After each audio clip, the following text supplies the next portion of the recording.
자, 66번 문제가 우리가 이제 25회 때 출제된 문제 중에서 뭐 난이도가 상대적으로 제일 높은 문제 중 하나입니다. 이게 우리 시험 21회 때 나왔던 기출 문제하고 같은 문제예요. 아마 그 21회 때 기출된 문제를 풀어 보시고 충분히 이해를 하고 가신 분들은 이 66번 문제 답을 충분히 찾았을 거고, 이게 이제 그 공인중개사 공부를 하는 수험생들이 이 2월 가세를 많이 혼란스러워하고 계시기 때문에 좀 공부를 좀 소홀히 하신 분들은 이 66번 문제가 많이 부담스러울 겁니다. 자, 일단 설명을 한번 드려볼게요. 자, 일단 문제 조건은 이렇게 되어 있습니다. 문제 조건이 보시면 우리가 갑이 2008년도, 그러니까 갑이 2008년 우리가 1월 20일 날 우리가 3억에 취득한 부동산을 우리가 배우자 을에게 우리가 잠깐만요. 제가 지문을 좀 다시 좀 확인을 하겠습니다. 배우자 을에게 우리가 2012년에 우리가 정려를 했고, 우리가 배우자 을이 우리가 정에게 병입니까? 잠깐만요. 예, 병에게 잠깐만요. 자, 병에게 우리가 2014년에 우리가 이제 양도를 했습니다. 그러니까 금액 조건은 이렇게 되어 있습니다. 우리가 이제 갑이 2008년에 3억에 취득한 부동산을 2012년에 을에게, 배우자 을에게 우리가 시가, 잠깐만요. 금액 좀 확인하겠습니다. 시가 8억.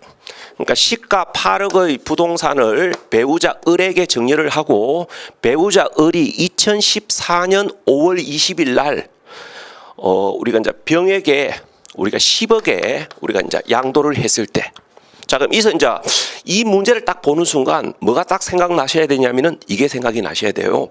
그러니까 요 66번 문제를 딱 읽고 나서 제일 먼저 생각나셔야 될 게 뭐가 생각나셔야 되냐면은 우리가 배우자 또는 직계 존비속으로부터 정려받은 부동산 시설 이용 회원권을 정려받은 날로부터 5년 이내에 양도하면 양도소득세를 우리가 2월 가세한다라는 걸 우리가 판단하실 줄 아시는 분들은 이 66번 문제 답을 접근할 수가 있는 거고, 우리가 배우자 또는 직계 존비속으로부터 정려받은 부동산 시설 이용 회원권을 5년 이내에 양도했을 때 2월 가세한다는 사실을 감지를 못 하시는 분들은 66번 문제는 뭐 찍을 수밖에 없는 문제지요. 자, 그럼 봐봐요.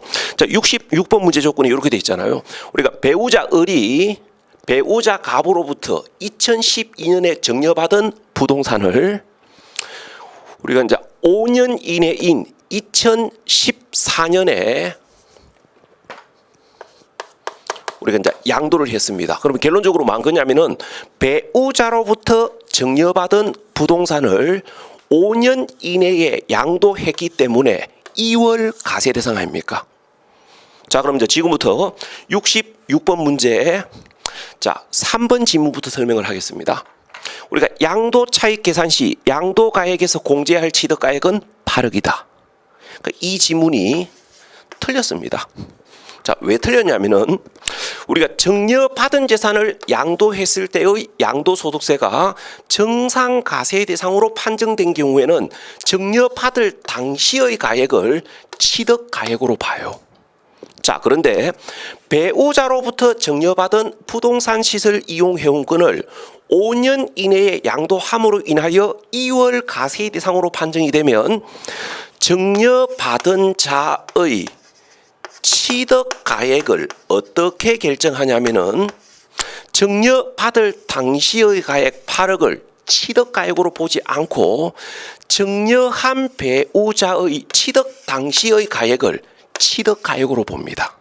그래서 우리가 66번 문제는 그러니까 배우자로부터 정려받은 부동산을 5년 이내에 양도함으로 인하여 2월 가세 대상으로 판정되었기 때문에 우리가 을의 취득가액은 정려받을 당시의 가액 8억을 취득가액으로 보는 것이 아니고 정려한 배우자의 취득 당시 가액 3억을 취득가액으로 봐요. 그런데 우리가 취득가액은 8억이다 그랬으니까 틀렸지요. 8억이 아니고 3억입니다.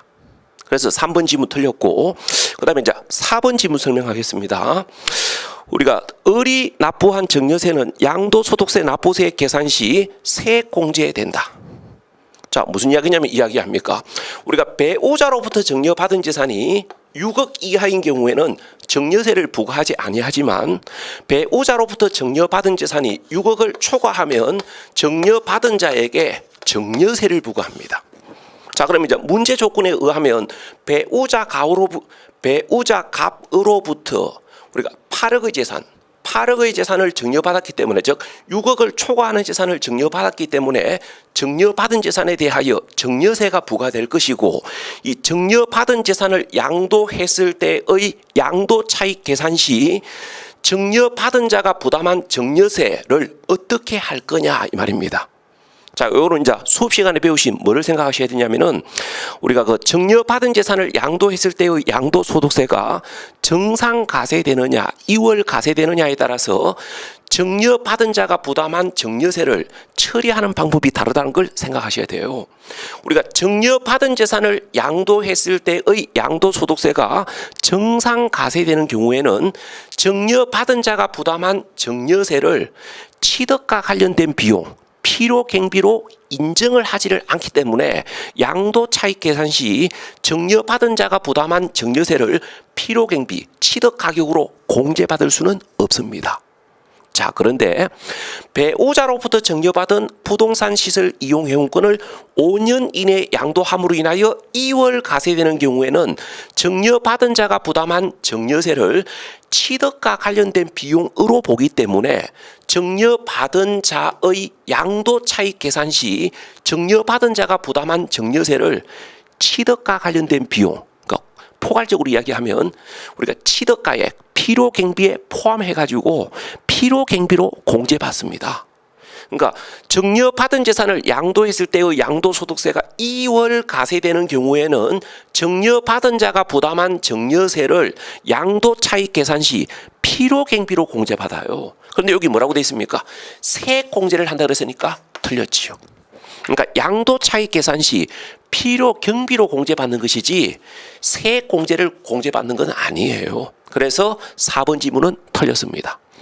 자, 그 다음에 1번 지문 보시겠습니다. 양도소득세의 납세 의무자는 갑이다. 틀렸어요. 여기 봐봐요.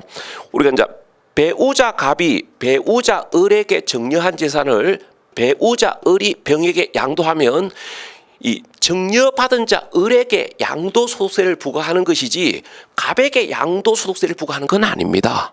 그래서 2월 가세 시의 양도소득세의 납세 의무자는 증여받은 자 을이지 갑은 아니에요. 그래서 1번 틀렸고, 그 다음에 자 5번입니다. 우리가 양도소득세에 대하여 갑과 을은 연대하여 납세 의무를 진다. 우리가 2월 가세되는 경우 우리가 양도소득세의 납세 의무자는 증여받은 자 을이고, 그럼 이때 을에게 부과된 양도소득세는 을이 모두 부담하는 것이지 갑하고 을 사이에는 양도소득세의 연대 납세 의무는 없습니다. 그러니까 우리가 증여받은 자와 증여자 사이에 양도소득세의 연대 납세 의무가 없는데 연대 납세 의무를 진다 그랬으니까 틀렸지요. 자, 그래서 66번에 맞는 답은 2번이에요. 자, 왜 2번이 맞는지를 좀 설명을 드려볼게요. 자, 일단 2번이 왜 맞는지를 이해를 하시려면은 뭘 아셔야 되냐면은 두 가지를 아셔야 됩니다. 첫 번째 알고 계셔야 될 거, 우리가 장기 보유 특별 공제를 언제 공제받을 수 있는지를 생각하셔야 됩니다. 자, 우리가 장기 보유 특별 공제는 언제 공제받습니까? 언제 공제받냐면은 등기된 부동산가 입주권을, 그러니까 등기된 부동산가 입주권을 3년 이상 보유 양도시 장기 보유 특별 공제가 가능합니다.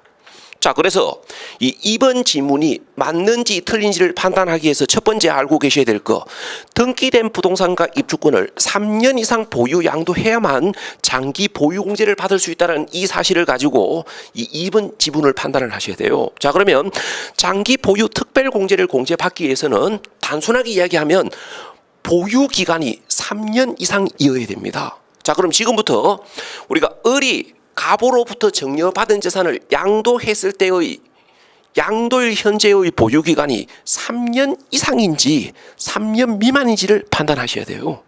우리가 양도하는 날 현재의 보유기간이 3년 이상이라면 장기 보유공제를 받을 수 있는 거고, 양도일 현재의 보유기간이 3년 미만이면 장기 보유공제를 받을 수가 없습니다. 자, 그럼 지금부터 보유기간이 3년 이상인지 3년 미만인지를 판단하셔야 됩니다. 자, 그러면 지금부터 이제 보유 기간을 판단을 하셔야 되는데, 자, 지금부터 이제 두 가지를 구분하셔야 됩니다. 첫 번째, 증여받은 재산을, 그러니까 증여받은 재산을 양도했을 때의 양도소득세가 정상가세되는 경우에는 취득일인 증여받은 날로부터 양도일까지를 보유 기간으로 보는 것이 원칙입니다. 자, 그런데 배우자 또는 직계 존비속으로부터 증여받은 재산을 5년 이내 양도함으로 인하여 2월 가세되는 경우의 보유기간은 취득일인 증여받은 날로부터 보유기간을 계산하는 것이 아니고 증여한 배우자 또는 직계 존비속의 취득일로부터 보유기간을 계산합니다. 자, 그러면 66번 문제는 배우자로부터 증여받은 부동산을 5년 이내에 양도함으로 인하여 2월 가세 대상으로 판정되기 때문에 보유기간은 증여받은 날인 2012년부터 보유기간을 계산하는 것이 아니고 배우자의 취득일인 2008년부터 보유기간을 계산하셔야 됩니다. 그래서 보유기간이 몇 년 이상입니까? 3년 이상 아닙니까? 그래서 장기 보유공제를 받을 수 있다. 맞잖아요. 그래서 66번의 답은 2번입니다. 그러니까 66번 문제가 상당히 어려운 문제예요. 상당히 어려운 문제인데, 그러니까 21회 때 기출 문제를 풀어보시고 내용 이해하고 가신 분들은 충분히 답을 찾았을 거고, 21회 기출 문제를 풀지 않고 그냥 가신 분들은 아마 이 66번 문제를 많이 힘들어했을 겁니다. 자, 이렇게 해가지고 자 66번 문제는 설명 마무리 짓겠습니다.